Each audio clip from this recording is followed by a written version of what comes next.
Hey friends, welcome to the podcast. I'm Christy Edgar, your host. I am a holistic lifestyle expert, an integrative nutrition health coach, and a certified Fast Like a Girl coach. I help women take charge of their health by understanding the feminine cycle and helping them to align their lifestyle with hormonal rhythms. In today's podcast, I am actually going to talk about rhythms, specifically the moon and the rhythm of the moon and how that relates to the feminine cycle. And this is in specific response to questions that I got from women who said, well, I don't have a period. I do not bleed. What do I do? How do I get my hormones to sync up? So grab your favorite beverage and settle on in, and let's get started on the conversation. Welcome to Cultivating Her, breaking taboos, balancing hormones, and redefining women's health. I'm your host, Christy Edgar, an integrative nutrition health coach and holistic lifestyle expert. Join me as we dive into the world of menstrual health, hormone balance, and the connection to women's wellness. Whether you're looking to decode your cycle, tackle PMS, or manage menopause, this show is your go-to to syncing your lifestyle with your hormonal rhythms. Through candid conversations, practical tips, and a few expert interviews, Cultivating Her empowers women to embrace their cycles and align their lifestyle to boost energy and thrive in every phase of life. Subscribe now and start flowing with confidence as we redefine what it means to be a woman with harmonious health. All right, friends, welcome back to the podcast. Today we are talking about rhythms. So it's recently come to my attention that there are a lot of you out there who do not actually have a period, who don't bleed for whatever reason, whether it's because you're on birth control or because you had early menopause or because you've had a hysterectomy. And so there's been a lot of questions coming in my direction. And so I wanted to address this and tell you what you should do. So for starters, I did not mention last week when I was talking about perimenopause that just because the hormones are shifting doesn't mean that we're not making them anymore, okay? The progesterone, the estrogen, the testosterone are no longer being made by the ovaries, yes, once we get to menopause, but they are being made by the adrenals and just in less quantity, okay? So even though we don't bleed anymore, that doesn't make us a non-cyclical creature. As a woman with 2 X chromosomes, we are cyclical. Period. Okay. All of life moves in cycles, from our changing seasons to the rising and the setting of the sun.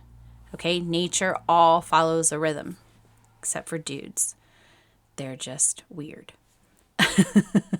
And if you look at life from a primitive or ancestral perspective, rhythms were made, like they helped with survival, right? In the spring, we planted seeds for crops so that we could eat. The summertime provided warmth and sunshine so that those seeds could grow and become abundant. And then we'd harvest them.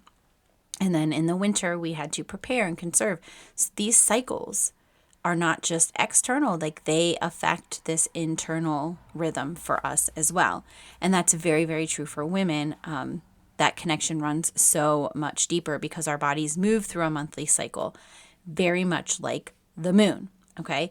So if you don't actually bleed anymore, what we like to encourage is that you actually follow the moon, okay? So in the same way that the moon's gravitational pull affects the ocean, it also affects us and the water within us because we're like 70% water, okay? So I'm going to go through how to track a cycle from the new moon through to the next new moon. But I'm also going to talk about it in the aspect of how it affects our energy and our personality and our emotional stuff, okay? Because this does matter, and I think it's pretty cool. I had a conversation with someone not too long ago about this, and I was like, oh, this is good stuff. We need to talk about this. So both the menstrual cycle and the moon cycle are approximately 28 to 30 days. Coincidence? I think not. Each move through 4 main phases, and each phase corresponds to a different hormonal shift, a different emotional state, and there is an optimal way of eating, fasting, and moving during that time. Okay? So today is the 26th of February. Tomorrow is actually a new moon. So if you wanted to try out this lovely reset, you could do that. There is actually a calendar on my website that you can go and download for free that will give you a breakdown of each and every single day. But essentially, day 1 will start tomorrow with the new moon. Okay. And so phase 1 of the cycle, remember, is the power phase, right? And it's from day 1 to day 10.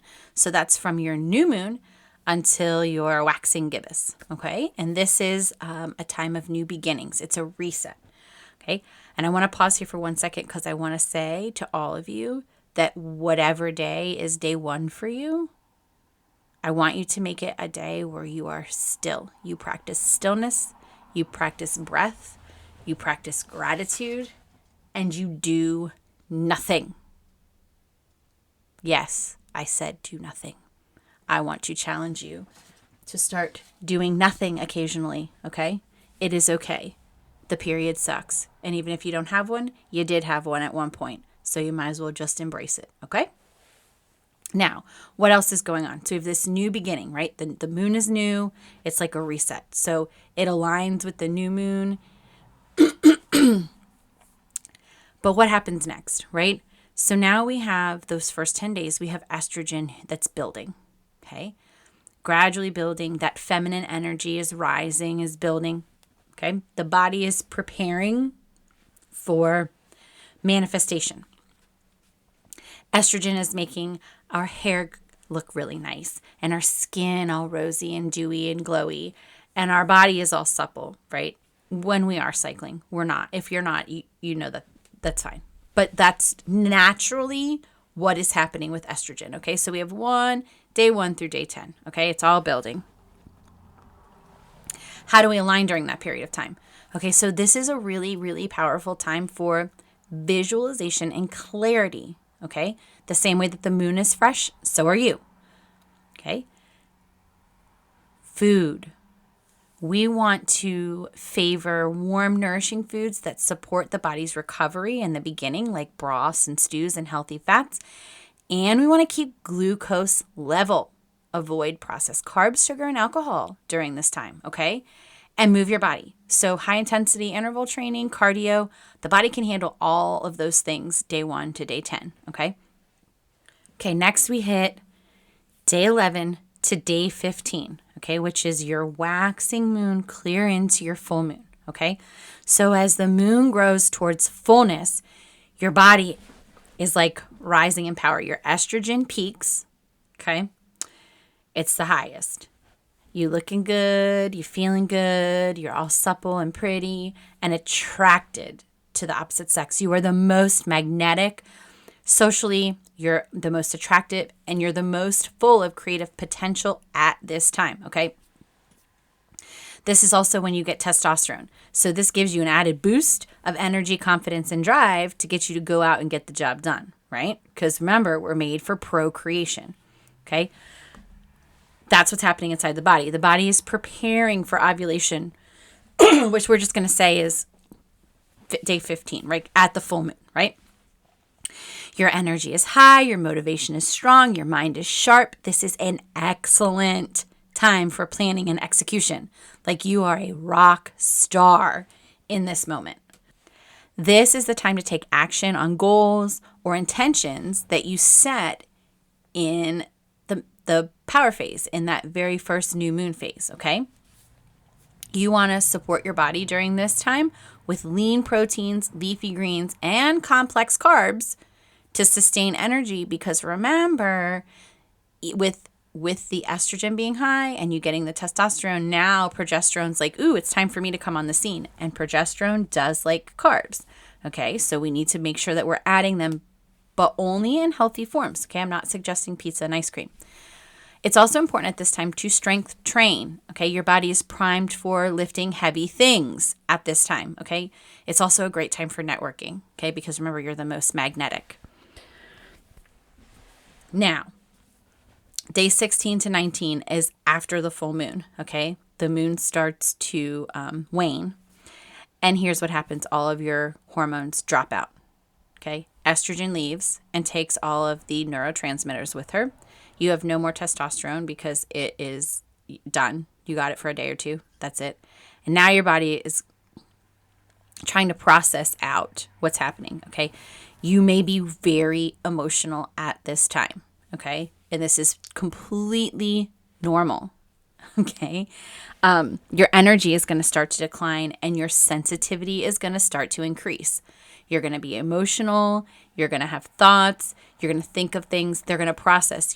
This is a processing time. It's a detox time. Okay. So from a emotional standpoint, this is the time to work through some of those emotional things, those thoughts, release and let go. If something isn't serving you, whether it's a habit, a relationship, an old mindset, whatever it is, it's time to release it.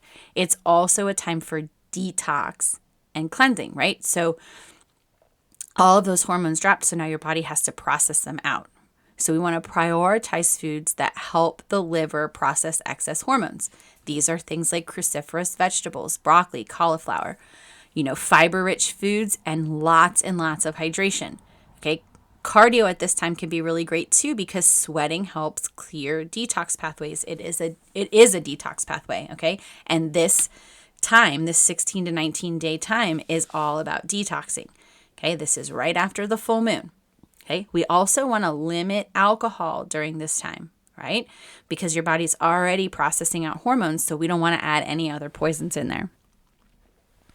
Now, the fourth and final phase is the nurture phase. This goes from day 20 to the end of the cycle when you start again, okay? So as the moon darkens and prepares for renewal, your body is also winding down. This is a time for rest and recovery, deep self-care, reflection, all of that, right? Your progesterone is building until it drops, which will signal the start of your menstrual cycle. But during this time, you're going to feel tired. You're going to have some mood swings. You might have some cravings that appear, okay? Your body craves nurturing and stillness, okay? If progesterone could tell you something, it would tell you to sit the F down. Relax a little bit, okay? So how do we align? We prioritize rest. So we want to sleep. We want to reduce our obligations. And we want to allow ourselves to slow down, okay? It's important during this time that we are not fasting at all, okay? We are not limiting our carbs because the body needs them to make progesterone, okay? It needs to be nourished and nurtured, okay? By nature's carbs, okay? Not by pizza and chicken fingers. Please, for the love of God, we're adults here, okay? The other thing that we can do during this time is reflection and a reassessment. So by journaling and meditating and engaging in self-care rituals, we can bring comfort and clarity into that space, which is already kind of hard for us, right? So when you align your lifestyle, your food, your movement, your mindset, all with the menstrual cycle or with the moon, you step into a more natural, empowered way of living, okay? You're going to notice that you feel more in sync with your emotions and your energy levels. Your productivity and your creativity will flow effortlessly. You will start to notice like, oh, wow, I see what's happening. It's getting ready to be a full moon. I'm going 100 miles an hour. I got ideas. I'm creative. I'm productive. I'm doing all the things. That's great. Celebrate that. But also, then when you come out of that and your body's like, wait, we're tired, we want to rest, honor it, okay? So it needs to feel nourished and supported instead of having you fight against it, all right? So instead of forcing yourself to be in one state all the time, that high energy, productive, super social, start honoring the ebb and flow of a natural rhythm, okay? So that's where the true balance and the well-being exists. And as you move through your next cycle or you move through the next moon cycle, if you don't actually bleed and you're just following the moon, Notice, how can you work with your body instead of against it? Like, how can you nurture and align and thrive? Like, where are you feeling the most productive? When are you feeling kind of like you want to retreat, right? If you start following from the new moon and you start supporting the hormones through the cycle, they will sync up, and you will 1000% notice that in those times when I said you have more energy, you'll have more energy, you'll be more productive, okay? It's really time for us to start realizing that our bodies are not separate from nature. They are a part of it. And the wisdom of the moon, the tide, and the seasons, they're all encoded in us, waiting for us to remember innately, oh yeah, this is what we're here for. By honoring the cycles, we are reclaiming a deep connection to our intuition, our well-being, and our most powerful, vibrant self, okay? We are taking our power back and saying, no, I am in control here.